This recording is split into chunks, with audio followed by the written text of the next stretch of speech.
തലസ്ഥാനത്തെത്തുമ്പോൾ പരമാവധി ഗുണ്ടായിസം കാണിക്കുക എന്ന് പറയുന്ന ഉത്തരവാണ് കേരളത്തിന്റെ ഏറ്റവും നാറിയ നാണംകെട്ട മുഖ്യമന്ത്രി പിണറായി വിജയൻ പോലീസ് കൊടുത്തത്.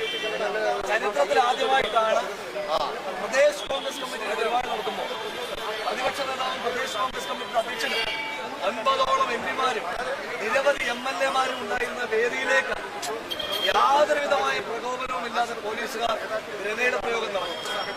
പ്രതിപക്ഷ നേതാവ് പ്രസംഗിച്ചുകൊണ്ടിരിക്കുമ്പോ കണ്ണീർവാതകം പ്രയോഗിക്കുകയും അതുപോലെ തന്നെ നമ്മുടെ ജനഭീതി കടിക്കുന്ന സാഹചര്യമുണ്ടായി. പിണറായി വിജയനെ നമ്മൾ പ്രതിപക്ഷം നന്നായി കണ്ണീര് കുടിപ്പിക്കുന്നത് കൊണ്ടാണ് പ്രതിപക്ഷ നേതാക്കന്മാർക്ക് മുകളിൽ കണ്ണീർവാതക ഷെല്ലുകളുമായി ഈ പോലീസ് വരുന്നത്. ഈ ചീറ പോലീസ് നമ്മുടെയൊക്കെ കാലിൽ കിടക്കുന്ന ചെരുപ്പിന്റെ വില പോലും നമ്മളാരും കൊടുക്കുവാൻ ഉദ്ദേശിക്കുന്നില്ല. വലിയ ബാരിക്കേഡിന്റെ കോട്ട കെട്ടി കല്ലെറിയുക ഇത്രയും ഭീരുക്കളായിട്ടുള്ള പോലീസുകാരുണ്ട്. ധൈര്യമുണ്ടായിരുന്നെങ്കിൽ അവർക്ക് ഇതൊരു പോരാട്ടമാണ്, തെരുവിലെ പോരാട്ടമാണ് ആവശ്യമെങ്കിൽ അവർക്ക് ആ ബാരിക്കേഡ് മാറ്റി പുറത്തേക്ക് വന്നാൽ പോലെ.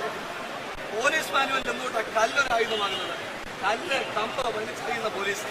നമ്മുടെ പ്രിയപ്പെട്ട നേതാക്കന്മാർ ഇരിക്കുന്ന വേദിയിലാണ് ഈ അക്രമം ഉണ്ടായത്.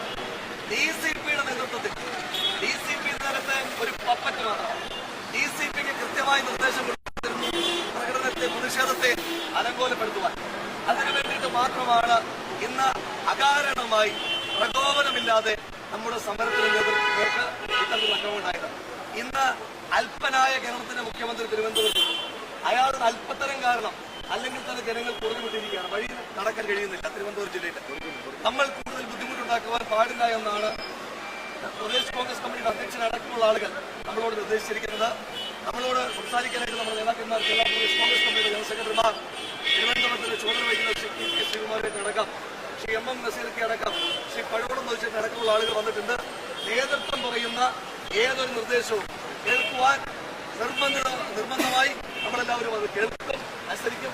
അതുകൊണ്ട് അവർ നമ്മളോട് പറയും എന്താണ് ഈ സമരത്തിൽ ചെയ്യുന്നത്.